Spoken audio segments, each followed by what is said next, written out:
Hello everyone.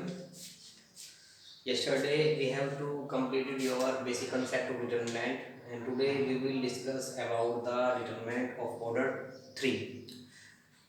Last day we have to find the expansion of determinant of two order.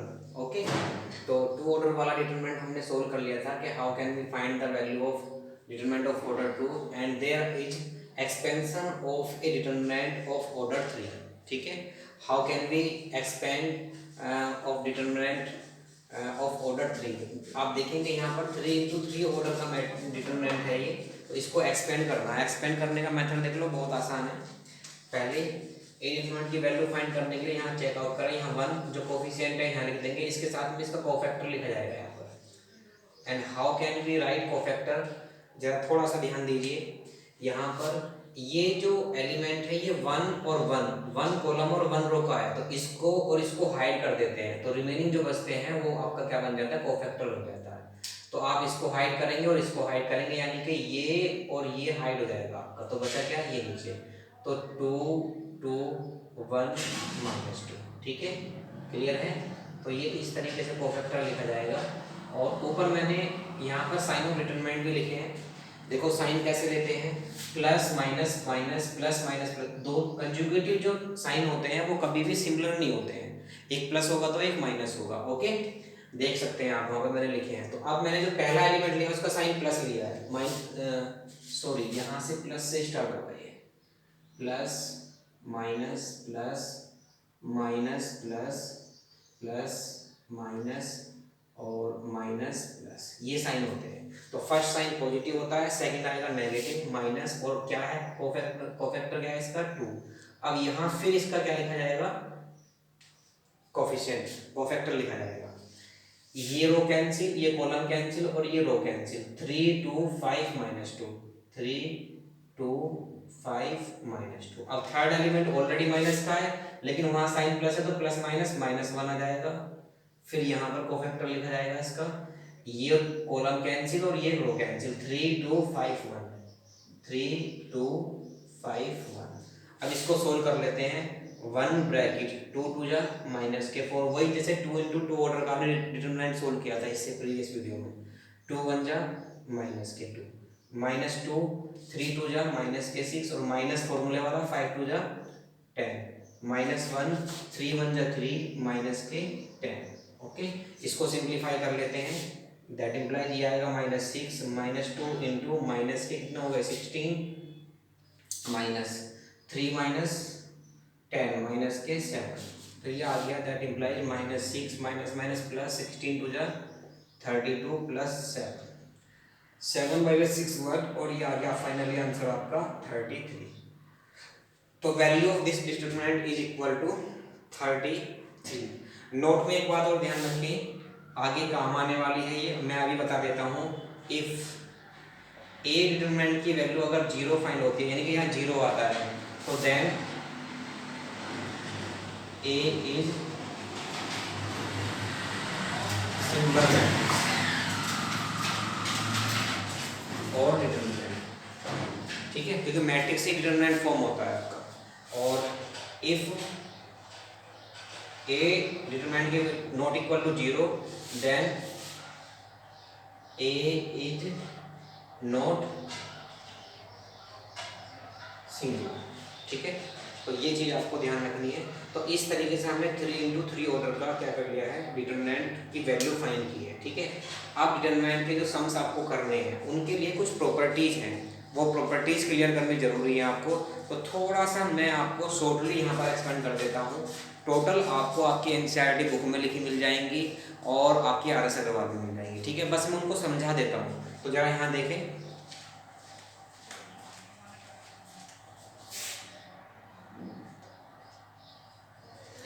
जी यहाँ first identity देखें.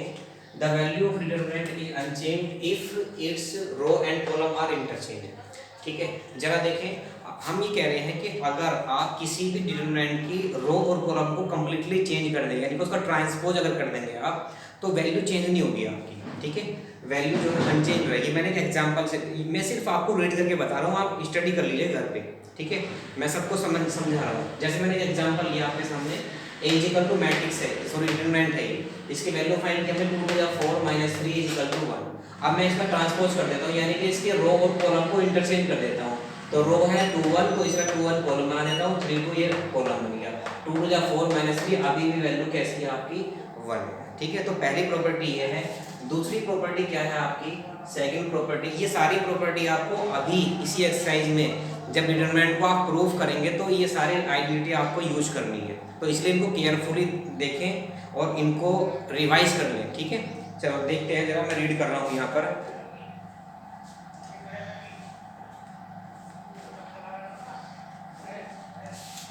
If two row or column of a determinant are interchanged, then the determinant remains its obtained value but its sign is interchanged।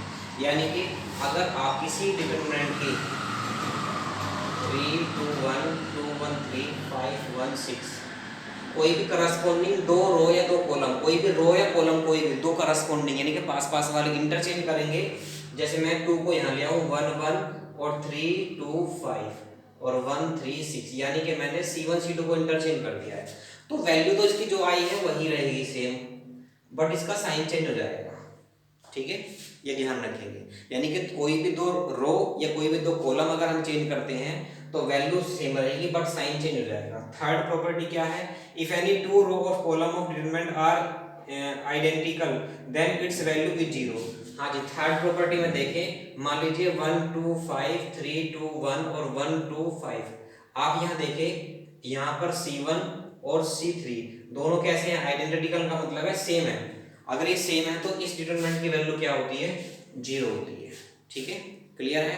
कोई भी दो रो या कोई भी दो column same होंगे, अगर एक जैसे उनके एलिमेंट्स होंगे, ठीक है, तो उनकी वैल्यू क्या होगी, 0 होगी। आफ्टर दैट थर्ड के बाद फोर्थ प्रॉपर्टी देखते हैं, इफ ईच एलिमेंट ऑफ ए रो और column of a determinant is multiplied by a constant k, then the value of the new determinant is k times the value of the original determinant। अच्छा जी, ये देखिए जरा, ये important है थोड़ा सा, इसको मैं समझा देता हूँ आपको, क्योंकि इसका मैट्रिक्स में भी यूज है।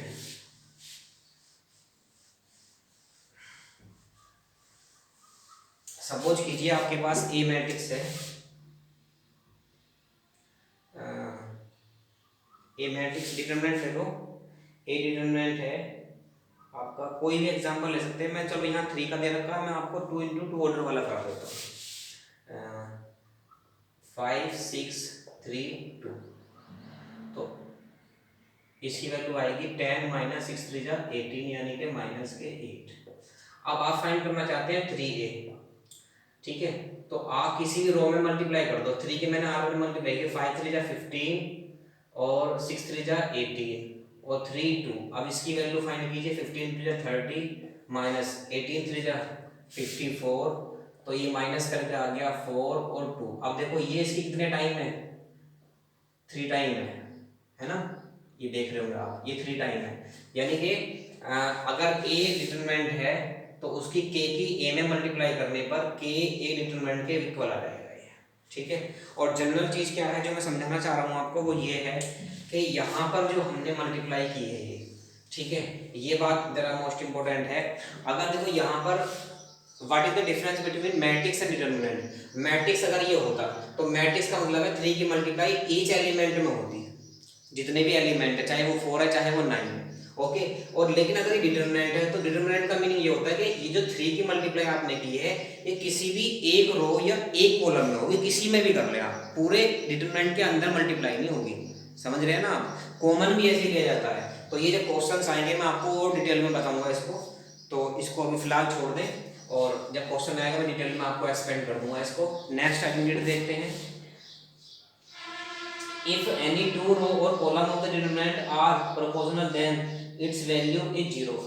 देखिए जरा, मान लीजिए a is equal to 1 2 3 2 1 2 और 2 4 6 है, तो इसकी वैल्यू 0 आएगी। क्या मतलब, इसमें देखें आप 2 की मल्टीप्लाई करने पर ये ऑब्टेन हो रहा है 2 4 6, यानी कि सेम प्रोपोर्शनल में, तो इनकी वैल्यू भी क्या होगी, 0 होगी, क्योंकि यहाँ से जब आप 2 कॉमन लेंगे बाहर आ जाएगा और ये आइडेंटिकल हो जाएंगे, सेम हो जाएंगे।